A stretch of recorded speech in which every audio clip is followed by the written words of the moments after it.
right, Schmoovers, so it is Monday the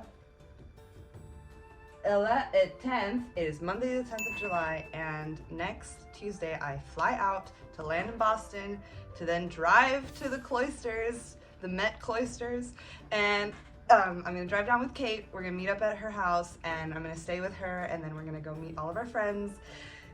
And I get to see some people that I'm excited about. I get to see Maddie. I get to meet Olivia from Olivia Rose Photos, whose work is stunning, and I can't wait to work with her. I'm very, very excited. So let me tell you a little bit about what's happened so far. A few days ago, I believe last Thursday, I received an email from someone at the Met who was inviting me to a content creator only event that will be closed to the public at the Met Cloisters, where we will receive a tour of the tapestries and get to learn about them. And then from what I know, we're gonna have an hour and a half to create content on the scene. I got that email, I confirmed that I was going with them, I asked for a +1, they gave me a +2, so I invited Kate to come along with me and Olivia to help get some content. I'm buying my tickets today, and I'm talking to Kate about plans. But for now, the plan is to drive up the morning of and then drive back down the afternoon of. Hang out, have fun, and then I fly back out the next day. The big question is, what are we gonna create? What am I gonna wear? I don't know.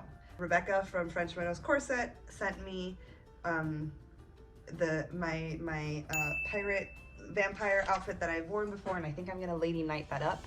But I'm a little bit of a brat when it comes to content creation. I don't really like jumping on the bandwagon and creating what everyone else is creating. I'm a little bit of a snob that way. It's not because what they're creating isn't good, it's just that I get bored. I get bored if I'm putting content that someone else has already created and made beautiful out there without my own twist on it. So I don't want to get bored with the stuff that I'm making. So I should probably put on my, let me see how this sounds.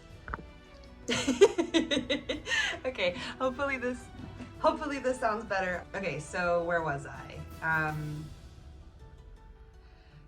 The clothing situation. I don't know what I'm gonna be wearing. I'm planning out a few things. I'll show you guys what I have planned so far. The themes that I have thought of so far are fantasy lady night, horny ladies again. I'm probably gonna take my Selkie tapestry dress. So the thing is that there are some rules to what can be worn because it's a museum. So first of all, I can't take any weapons. I already asked, that was the first question I asked was swords? And the answer was polite no. I assumed that the answer was going to be no, but just wanted to clarify so that I wasn't missing out any chances. It's a museum. There are historical important artifacts there, and they don't want them to be in any danger of any sort. So along with props, we aren't able to take any costumes that are too bulky or flowy, and nothing that trails. I'll come back to you when I have some more information. That was a cough attack. Wish me luck. Good morning. Today is the day that I fly to Boston. So my days got quite busy. So I've just woken up. I'm all packed. I'm gonna style the dress when I get to Kate's, and we'll see what we have. Kate's always willing to let me play with her accessories.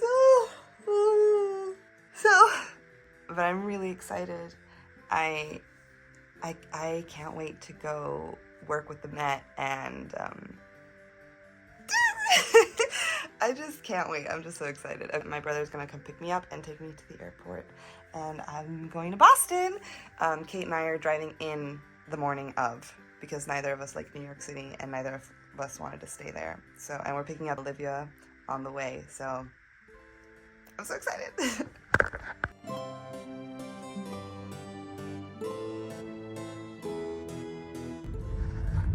Hi, good morning. It's 5 a.m. and we headed out. I've been up since 4. We watched Arcane last night. It was amazing. I don't even know if this is straight. I'm sorry. But we're heading out from Kate's. I'm in the car with Kate and Olivia, and we're fucking excited. Okay, I'll try to do stuff, but I can't promise my brain will remember things. We need coffee. We do need coffee, yes. Okay, bye. Okay. We're about to go in! Yay! Yay! Okay, let's see how we're looking here. I don't know where to set this down. Oh god, I will later. Ah yes, with the landscaping truck and the Olivia.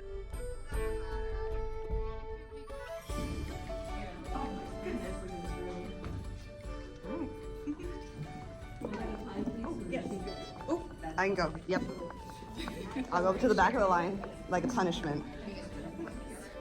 Okay, so after finally managing to get through security, let's get this tour started. The Met Cloisters is a branch of the Metropolitan Museum of Art that's located outside of New York City in Fort Tryon Park. It was started as a way to bring art from the late Middle Ages to those of us who live on this side of the pond. The whole museum is filled with pieces and information from around 800 to 1600 CE, and it was really hard to walk past all of these stunning pieces of art without being able to linger. I have since been back twice and still feel like I haven't dedicated enough time to exploring the halls of the cloisters.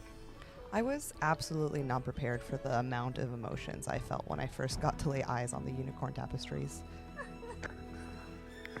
Luckily, Shireen Fawzi, the Paul and Jill Rudock Associate Curator, was guiding our visit today, and the sheer amount of knowledge that she shared with us distracted me immediately. For example, can you see how the colors change in this tapestry down at the very bottom? Well, it turns out that these 7 tapestries disappeared sometime around the Reign of Terror in France, and they suffered heavy losses.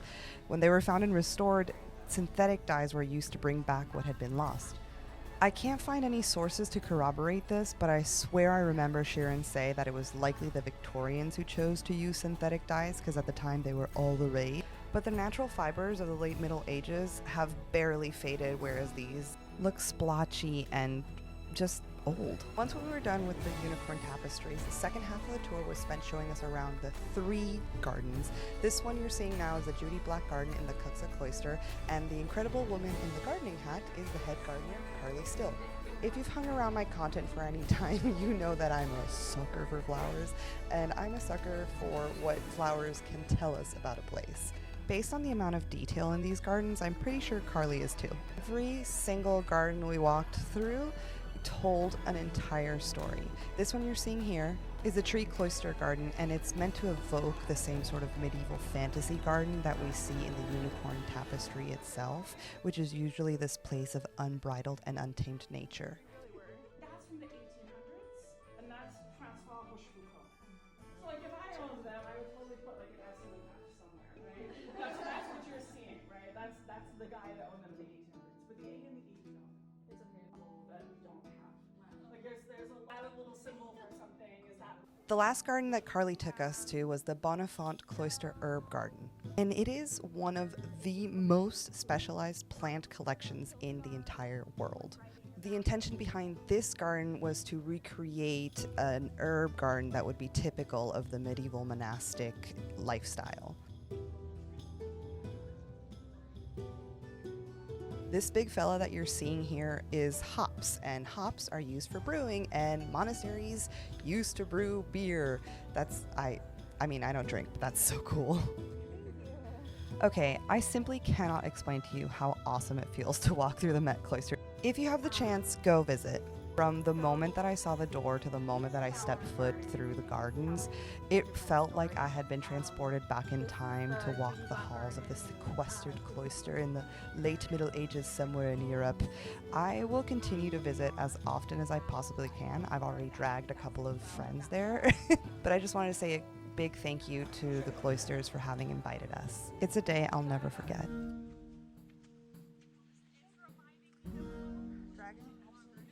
No, stunning. And as if we hadn't had enough fun after going to the Met Cloisters, since we had a bunch of us kind of all together, we went ahead and took some photos. This was actually the first time I ever got to work with Olivia, and it was a lot of fun. these are some of the favorite photos of mine. Yeah, just take a look at them.